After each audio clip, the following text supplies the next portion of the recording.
Thank you, Fabian. Thank you, everyone, for coming and for the invitation. So really great to be here.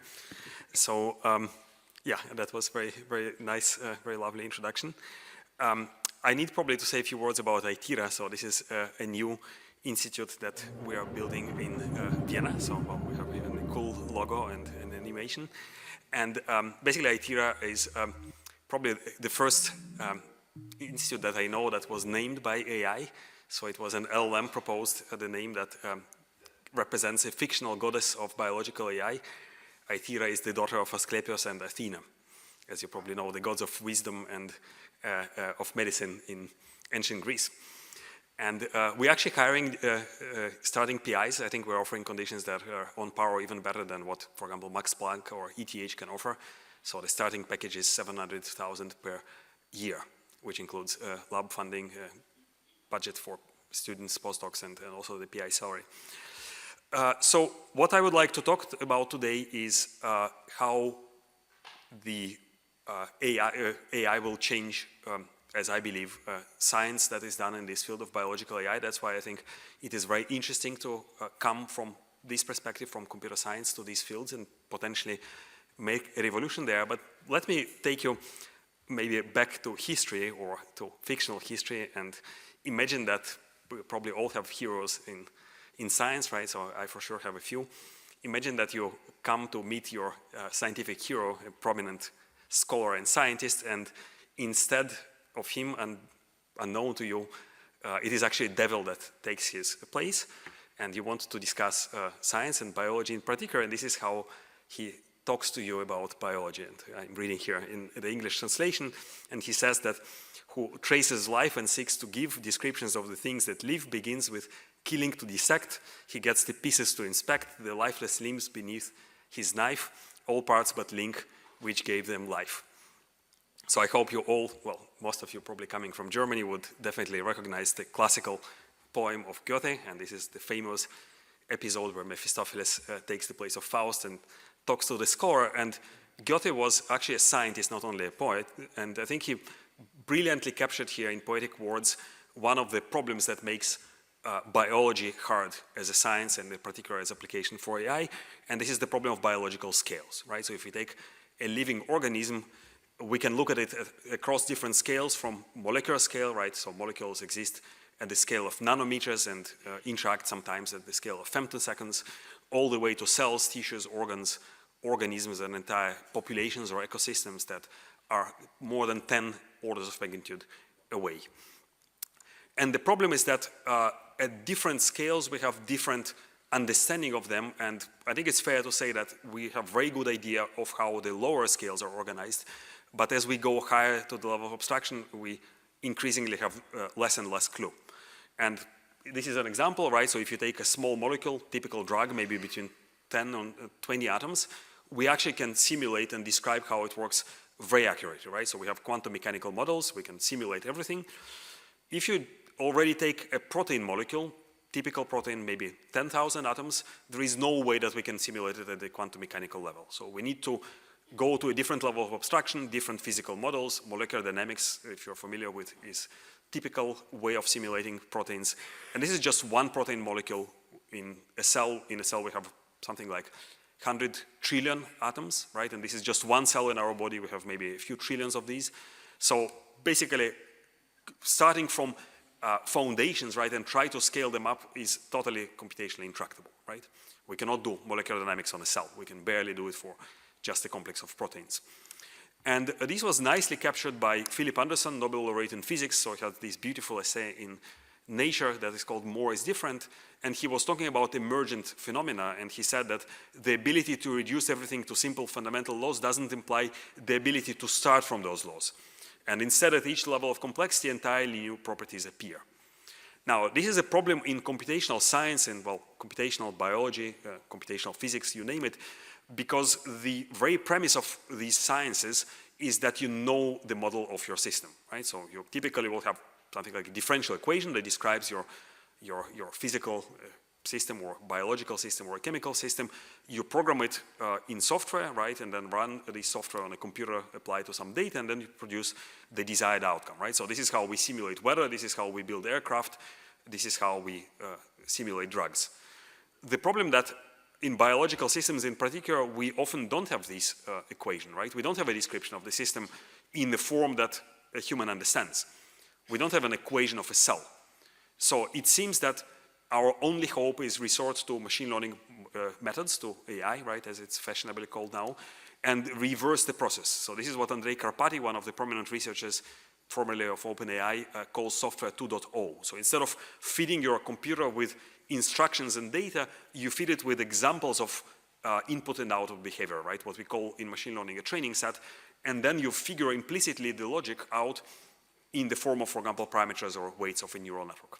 This is how deep learning works, and these systems have been extremely successful in some applications, including in science, and that's why there is such an excitement about AI for science. And there have been already, I would say, major developments and even breakthroughs that happened across different fields, from physics to biology to biochemistry to even pure mathematics, proving new theorems with the help of AI.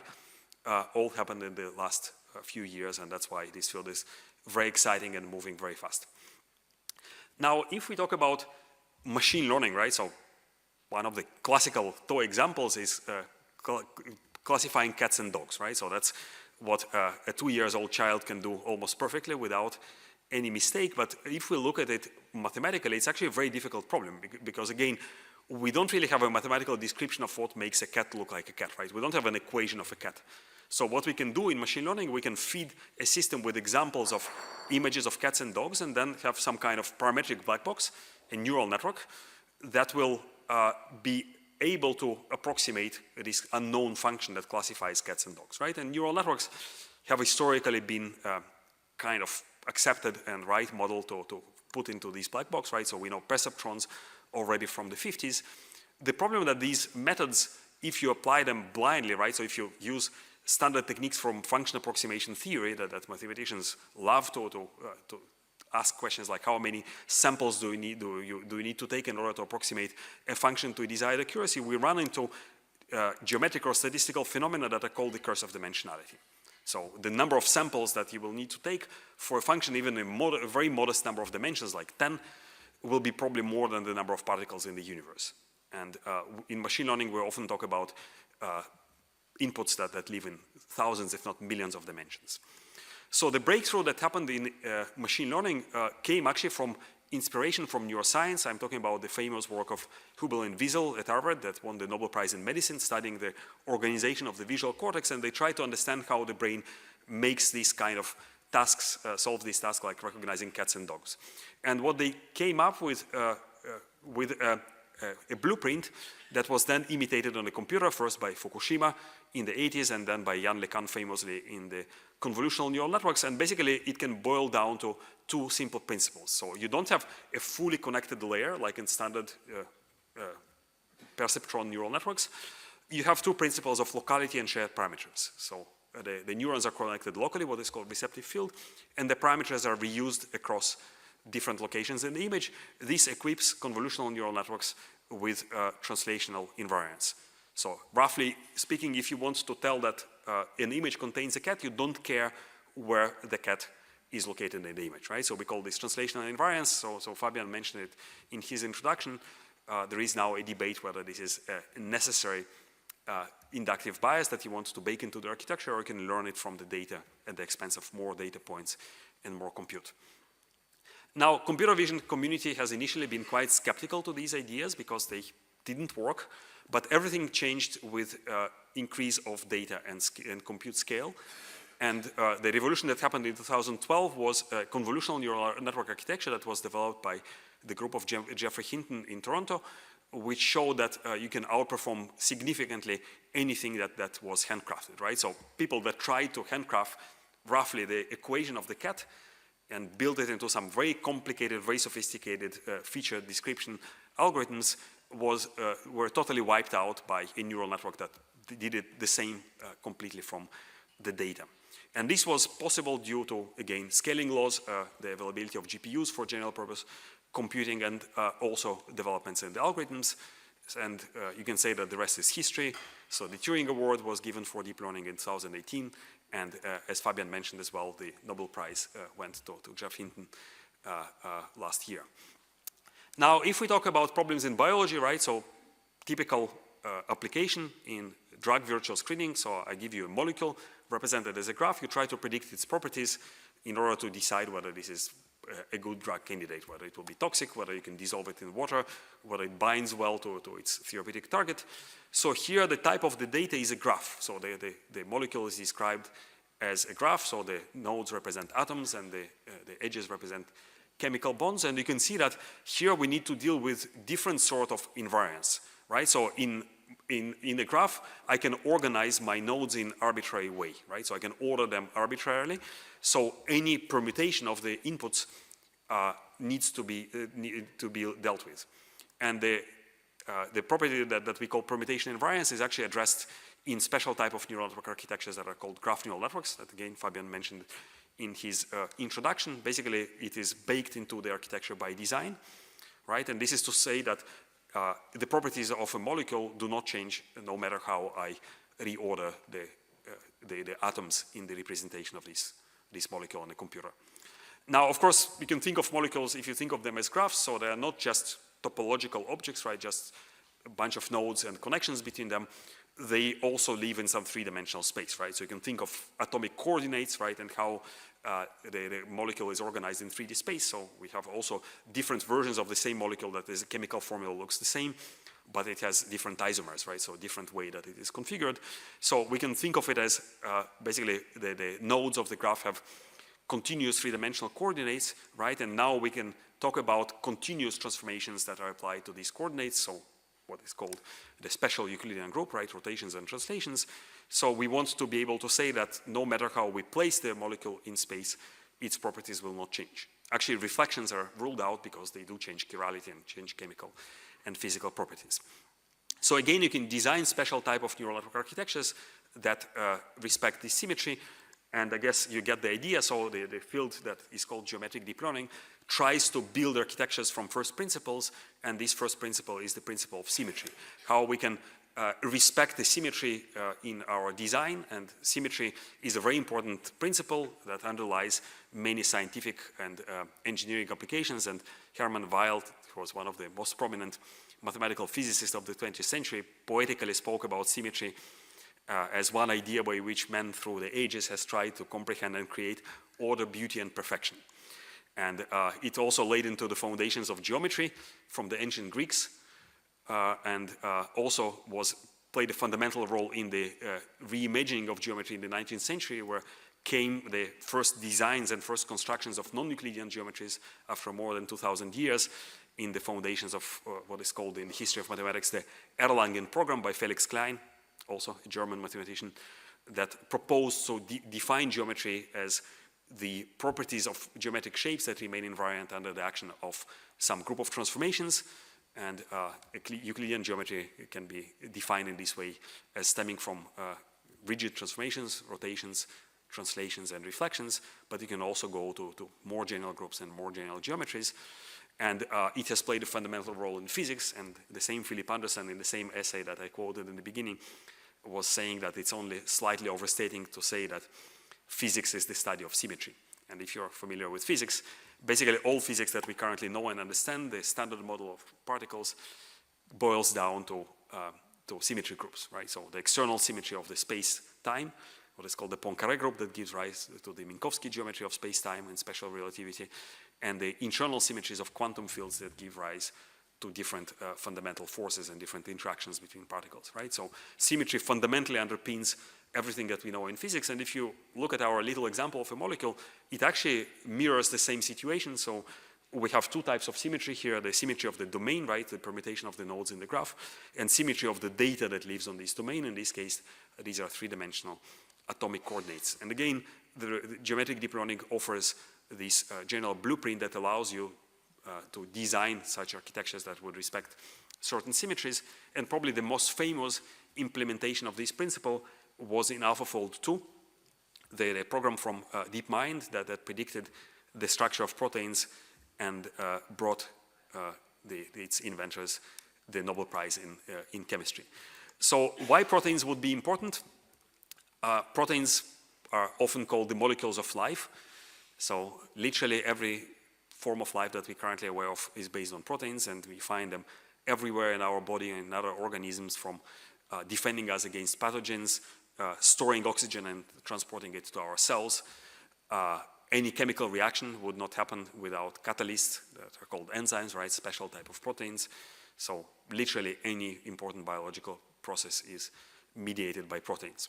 So chemically, proteins are chains of amino acids, right? So you can think of it, when my son, he was probably 5 years old or something like this, he asked me what I was working about, so I tried to explain to him. So he had this snake toy. I didn't bring it, but you probably have seen it. So this one-dimensional thing that you can fold in many different shapes.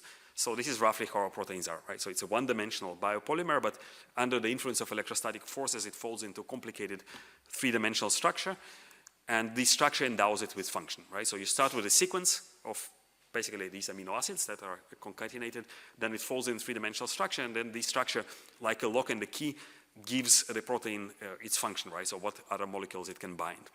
And it was predicted already in the 70s that the amino acid sequence contains all the information about how the protein will look like in 3D. It was postulated by Christopher Anfinsen, again, Nobel laureate in chemistry. And it was one of the big challenges in structural biology to actually compute the structure of the protein from the sequence of amino acids. And there was a competition that was running every 2 years, and the field of structural biology experienced its own wake-up call and the ImageNet moment, right? So same thing has happened in computer vision in 2012, where deep learning outperformed all the other handcrafted algorithms. The same thing happened in the field of structural biology, first in 2018. Some previously unknown group of researchers from some weird company called DeepMind outperformed anyone that was working for decades in this field. And the rest is history, right? So the Nobel Prize, as I mentioned, was given to Hassabis and Jumper for the development of AlphaFold. It is actually interesting that AlphaFold 2, even if it was probably the epitome of geometric deep learning, actually AlphaFold 3 completely discarded the geometric ideas, and it's just general purpose transformers, so it doesn't bake equivariance into the architecture. There is an interesting discussion in the community whether you need equivariance priors, and there are pros and cons, right? The computational efficiency, the hardware lottery phenomenon, so the idea that it's not necessarily the best algorithm that wins, but the best combination of an algorithm and the hardware platform. And GPUs seem to be computationally efficient, particularly for transformer architectures. But I think the story is more complicated, and there is also an interesting new kind of application of equivariance and geometric deep learning ideas when it comes to the parameter space of the neural networks, right? So nowadays we have millions of stored neural network weights. If you go to Hugging Face, you will probably find a few million of models that are saved there. And this is an interesting data source. So you can train neural networks on neural networks. And there are very interesting combinations of discrete and continuous symmetries in the parameter space that potentially can be leveraged by, again, equivariant geometric architectures, for example, to do efficient fine-tuning of large language models, right? So what is called, for example, lower rank adapters can be trained. These parameters can be generated by generative models instead of training the neural network back-to-back up to 1 million times faster than with traditional approaches. But I don't have time to talk about it today. I would like to look at basically maybe take a step back and try to understand what actually makes or might make AI successful in biological problems. And there is this maxim that I think first was entertained by Alex Wisner-Gross about 10 years ago, that in machine learning data is more important than algorithms. You might agree or disagree, but what the argument that he was making is that if you look at the different breakthroughs that happened in AI and machine learning, measure the time that it takes from the introduction of the algorithm to breakthrough versus the time from the introduction of data set on which this algorithm was trained, and you will discover that it's much shorter time from the introduction of the data set, right? So this is certainly true for AlexNet. For the ImageNet was introduced in 2012, and the breakthrough happened in 2012. Convolutional neural networks, which AlexNet was introduced in the late 80s, right? So we are talking about something like 2 years versus almost 30 years. Same thing also happened with other breakthroughs like DeepMind, AlphaGo, right, that won the world champion of the game of Go, and so on and so forth. It is actually interesting that in the case of AlphaFold, the trend is reversed. So the algorithms on which AlphaFold relied were mainly transformers, which were introduced in 2017 in equivariant architectures around the same time.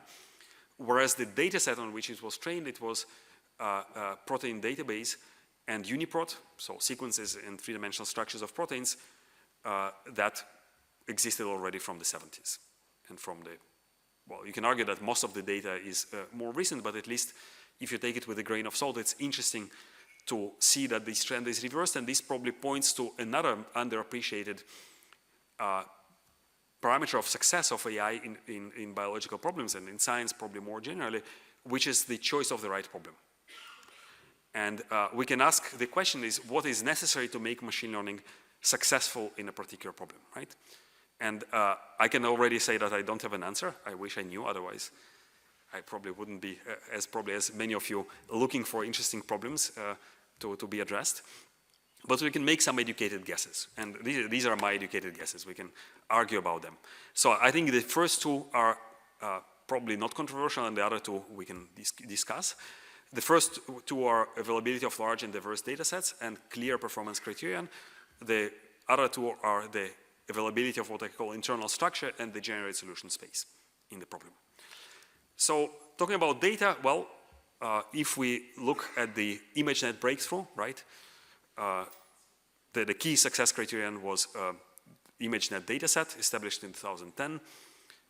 It is not only distinguished between cats and dogs, but 1,000 fine-grained classes, so different breeds of cats and dogs, for example, or things like architectural features, furniture, and cucumbers. More than 1 million training images that were manually annotated using AWS service that was called at that time Mechanical Turk. 100,000 test images, and the performance was clearly evaluated as average test accuracy. So similar thing with proteins, CASP, the critical assessment of structure prediction, competition that was running since the mid-90s, using data from PDB that itself was established 20 years earlier. The training in case of AlphaFold was on 140,000 PDB structures, and the testing was on proteins that were previously unknown to science. Their structure was previously unknown to science. And the performance was evaluated as median reconstruction accuracy, in particular the positions of the heavy C alpha atoms in the protein backbone.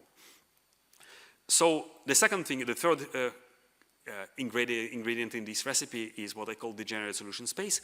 And again, if you look at the problem of image classification, if you look at images of cats and dogs, they don't lie somehow uniformly in the space of all images, right? So they tend to somehow lie near to a low-dimensional structure, and this is what is often called the manifold hypothesis, right? So it's not exactly a manifold in the pure differential geometric terms, but I hope you get the idea, right? So it has some kind of low intrinsic dimensionality, and there are many reasons or many theories why this is the case. One of them, for example, the idea that you can take an image and compose it of elements of itself, right? So there are even in the 90s these fractal coding algorithms that they can take an image and construct it as a kind of map that takes pieces of the image and represents this kind of this contractive operator that can start with a noise and end with applying it sequentially and with an image of a cat. So similar thing happens in proteins. So when people try to impress you, they will tell you that this is the number of proteins that might exist in theory in nature, right? So 10 to the power 300. So I don't know if you realize how big this number is, right? So it's bigger than anything that you can imagine. So the number of particles in the universe is 10 to the power 80, right? Only 10 to the power 80. So if we look at the number of individual organisms on Earth, right? Not different organism types. If you count every bacterium, every virus, every human being, every cat and every dog, it will be just 10 to the power 30, right? So it's significantly less. Well, take more tangible things, right? The US national, probably the reason is that proteins are not just random molecules, they're a result of evolution, and nature seems to be lazy. It likes reusing existing solutions. So if something worked in some function, in some organism, nature will reuse it with some modifications. And this is a good example. So this is called Tim barrel fold. So this is very ancient protein structure. It's probably already existed in what is called the LUCA, the last universal common ancestor, more than 3 billion years ago. And it's this combination of alpha helixes and beta sheets that are stitched together and form this kind of donut shape.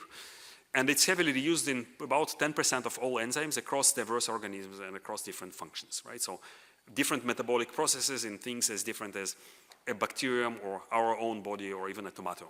They will use enzymes that have these structures. You can see some examples here. And what we learned from it is that basically we have a degenerate solution space, right? So the actual number of proteins is significantly smaller than this number that exists in theory. Now, what is internal structure? Last but not least, if I give you this sentence and I remove the word and I ask you to try to guess it, right? So this is what children do at school. So the ability to do it requires you to understand the semantics and the grammar of the language, right? So here the phrase is bison grazed at the of the river estuary, right? What is a possible completion? So maybe shore side, but probably bank would be the right word, right?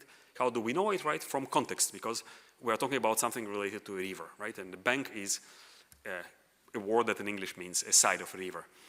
Now, if I give you another phrase, right? So in this case, it's subprime mortgage crisis resulted in the collapse, right? So here, probably the missing word will also be a bank, right? And how would we know?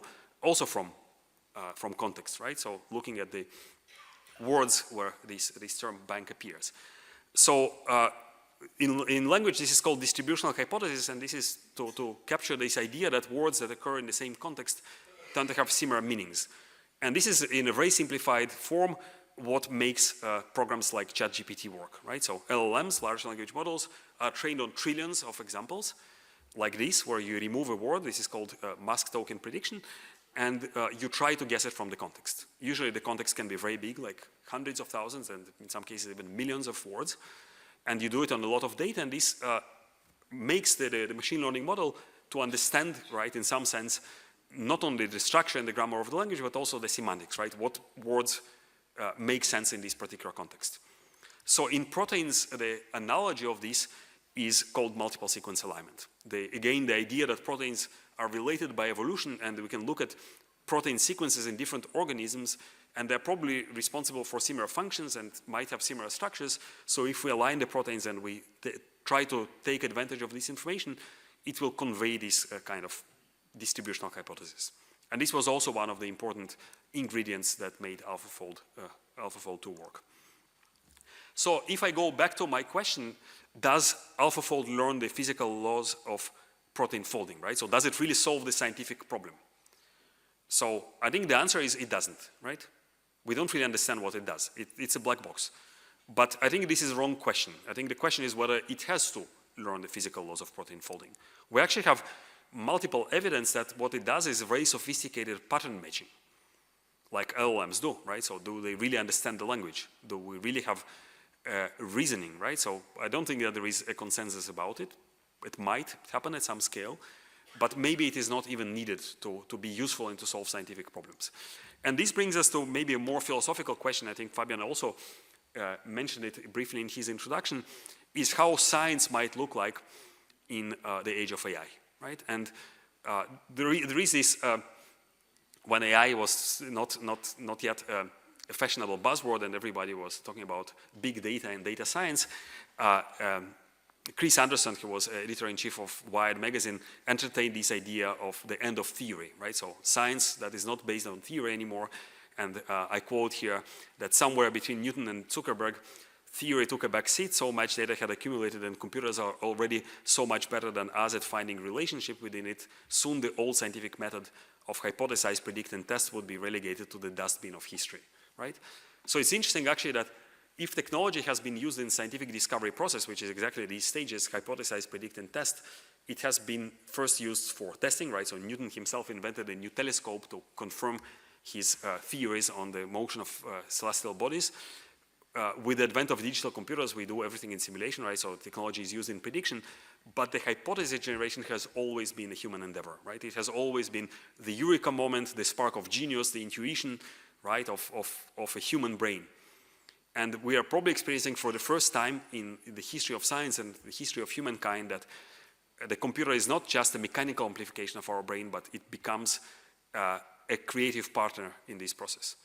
And if we subscribe at least partially to this idea that computers will be taking part in the scientific discovery process, the question that we need to ask is how data will look like in the age of AI, in scientific discovery, and if, especially after the Nobel Prize, a lot of people in our community are thinking how to make the next AlphaFold, nobody is thinking how to make the next PDB. And these are really the unsung heroes of the Nobel Prize that was given last year, the thousands of structural biologists that altruistically from the 70s contributing their data that allowed for this program to be trained and to become a breakthrough that it has become. So if you look at the data set that went into AlphaFold, it is tiny by machine learning standards.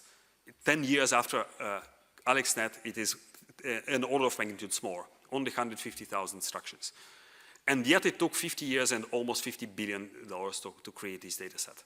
And it was not created on purpose for machine learning. It was created for the scientific community, right? So it was an altruistic effort. Nobody thought in the 70s, when the first structures were deposited in PDB, about AlphaFold, right, or about neural networks. That was totally out of reach and out of question. And again, if we think of AI-driven science, probably the first thing that we need to reimagine, right, or at least to think about how data sources will look like when science is driven by AI. And last year with my collaborator, Luca Neff, he's the CTO of a company I'm involved in, VantAI, we socialized this slightly probably controversial concept of black box data. And the idea of black box data is if we take the problem of proteins, so the first methods for protein folding were white box, in the sense that they tried to simulate the physics that acts on atoms of a molecule in order to determine its three-dimensional structure, right? So when I use white and black box in the computer science terms that we as humans understand what's going on, right? So when you have a differential equation that you can write and program on a computer, this is white box, right? And it was tested, right, and was tried on white box data, which is three-dimensional structures of proteins deposited in the PDB. So the breakthrough that happened with programs like AlphaFold was to move away from white box software to black box software, right? So now instead of a physics-based simulation, we have a deep neural network. We have no clue how it works, right? But it works better, right? For reasons that I mentioned at the beginning. Now, many biotech companies tried to take black box algorithms and scale the white box data that goes into them. And there are successful examples, recursion one of them, right? So DNA encoded libraries, in Citra and so on. There are other examples of different technologies. I think we can do better. So the next stage, in my view, would be to move away from human understandable data to massively scaled and cheap data that we call black box data. So this is data that doesn't make any sense without appropriate machine learning algorithms, that is designed on purpose to be used in conjunction with these data. And one example that I would like to give, this is from the company that I'm involved in. Again, I mentioned VantAI. So Vant is in the business of designing molecular glues. So molecular glues are small molecules that enable interactions between proteins that normally wouldn't interact. And it's a very challenging problem because you don't have interfaces that form between these proteins without the presence of a small molecule. I know that I'm running out of time, so I need exactly 2 or 3 minutes to finish. It's a kind of chicken and egg problem, or even 2 chicken and 1 egg problem, because you have 2 proteins and 1 small molecule between them, and you need to predict the structure of both proteins, and you need to generate the small molecule that makes the interaction possible. And this is what we are trying to do at Vant. So we developed, to our knowledge at least, the first machine learning model that allows to solve this problem.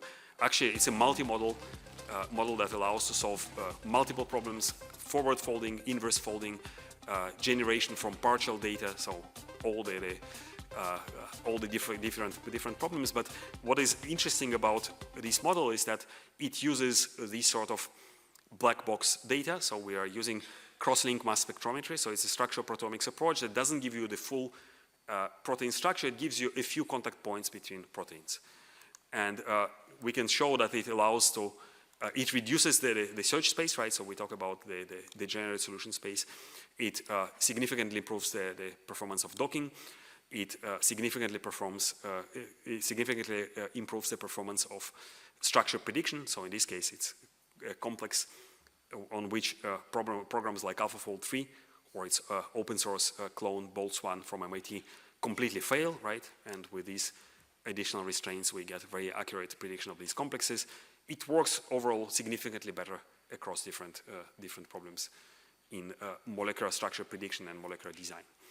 So I started with a quote from Goethe. I would like to finish with a quote from Goethe. So as I mentioned, probably less known to people, he was not only a poet, but for which he is mainly known, but he was also a scientist, or a natural philosopher, as it was called at that time. And he actually trained with one of the last alchemists, Spielmann. He was actually based here in Strasbourg, not far away from here. And Spielmann had these still semi-magical theories, so everything that he failed to explain, he was attributing to what alchemists called anheresis naturae, the hand of nature. So this kind of semi-magical force that makes inanimate objects and molecules and things into living things. And Goethe apparently was very unhappy with this simplistic explanation that he put it in the mocking mouth of Mephistopheles. And in the English translation, it's anheresis naturae is the chemical name by which dances themselves unwittingly shame. And we are almost 250 years since, and we don't need to resort to magic in order to understand how things work. We still don't understand them well, but I think we've done quite a big progress since. But I think now with AI, I wanted to say a word of caution. So if we try to somehow magically entrust biological problems to be solved by some AI magic power, this is again in some way a return to alchemy, this time anheresis machine, the hand of machine. So I think we need to be careful about the choice of the problem, the design of the data, or the data sources, even not only the data sets, and the right combination of both. So I believe that the future of biology 2.0 will be a joint work between the wet lab and the dry lab, the design of computational algorithms and experimental technologies. So I will stop here, and thank you very much. We'll be happy to answer any questions.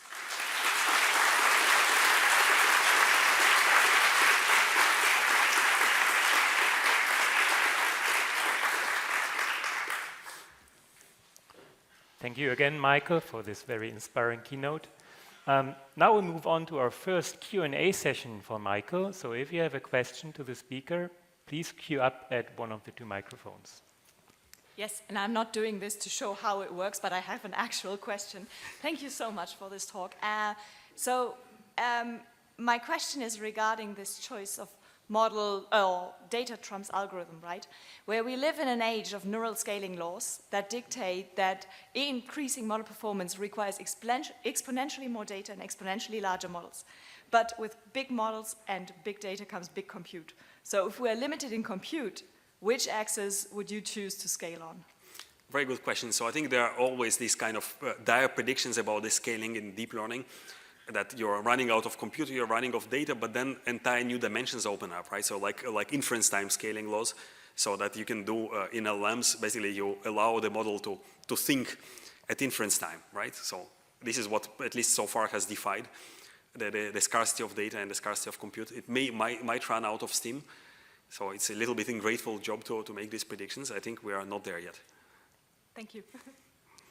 Question at the back, please. So you were, first of all, thank you very much for this inspiring talk. I'm Till from Helmholtz AI and at AITHYRA in Dresden. So my question is, so you said, and I think that's a very good point, people think about the next AlphaFold and not about the next PDB. And I was thinking, or that triggered me to think, okay, so we don't have only the protein data bank, but we also have the gene data banks, right? The NCBI, for example. What would the AlphaFold equivalent look like for that? And what would it do? Would it predict like pathways in the cell, or? Yeah, I don't think that I know biology sufficiently I guess Fabian would be the right person to answer. So I think it really depends on the problems. Probably some problems are not necessarily amenable to machine learning.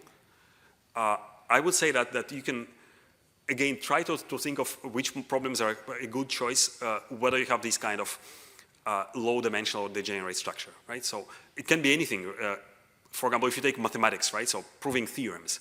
potentially the search space is infinite, right? So it's combinatorially very large, but I don't think it's actually true, right? If you think of how mathematicians think of their problems, it's always reducing it to some proof technique, right? Or reusing some kind of pattern. So I think there is hope there.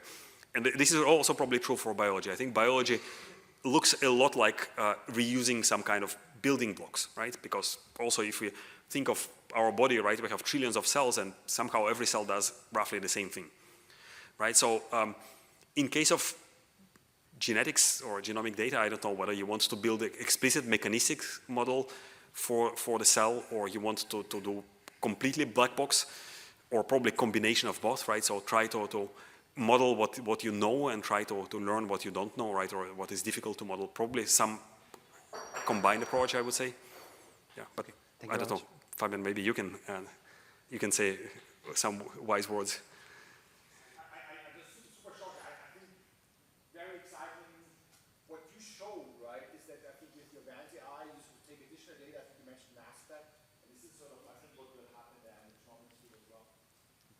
So maybe just one comment. So if you look at high throughput data in biology, and again, I might be not the right person, right? But to my understanding, the high throughput, cheap, scalable technology are either imaging or sequencing, right? We don't really have anything else. So mass spec is another type of data. Whether it will be really scalable to the right scale and whether it will be sufficiently cheap and high throughput, it's a good question. So we're probably not there yet. But what I'm trying to say is that we should look for technologies that we don't maybe necessarily need to invent. We might just reuse existing technologies and repurpose them for different problems for which they have not been conceived and never been considered good enough, right? So the cross-link mass spectrometry was not good for structural biology. It doesn't give you the full structure, but maybe with good folding models, you don't need it. Thanks. Thank you very much for the talk. I'm Alina from Forschungszentrum Jülich. So my question goes back to geometric deep learning. So as you pointed out, AlphaFold 3 kind of got rid of it. And say my personal experience is that geometric deep learning with proteins does not work very well on its own. And I was wondering, what do you think, does it actually have a future as a field of its own, or it has to continue developing in combination with other types of deep learning, like transformers or... Well, so I think it's a complicated question, right? So if you think of transformers, so transformers are an instance of geometric deep learning, right? So these are graph neural networks on fully connected graphs with positional encoding. So they are actually permutation equivariant. So transformers are permutation equivariant, and it's ironic that they are probably their prime application, or at least what they are most famous for, is applications in language where you don't have permutation invariance, right? So the only thing that breaks permutation symmetry in transformers is positional encoding, right? So why the heck we use transformers in language when this is not the right model? And the reason, probably the only reason, is the hardware lottery. They tend to be efficiently implementable on GPUs. Now, what kind of symmetries or what kind of groups do you want to bake into your architecture? It depends, right? So you can make the same argument about convolutional neural networks. That's not the right class of transformations that images undergo in computer vision, right? So why convolutions? Because it's easy to implement on DSP or on a GPU. So probably some small groups, right, or low-dimensional groups like SE3 or something like this, you can learn from data if you have enough compute, enough data. Something more complicated like discrete groups like permutations, you don't want to learn. It's probably impossible or very difficult.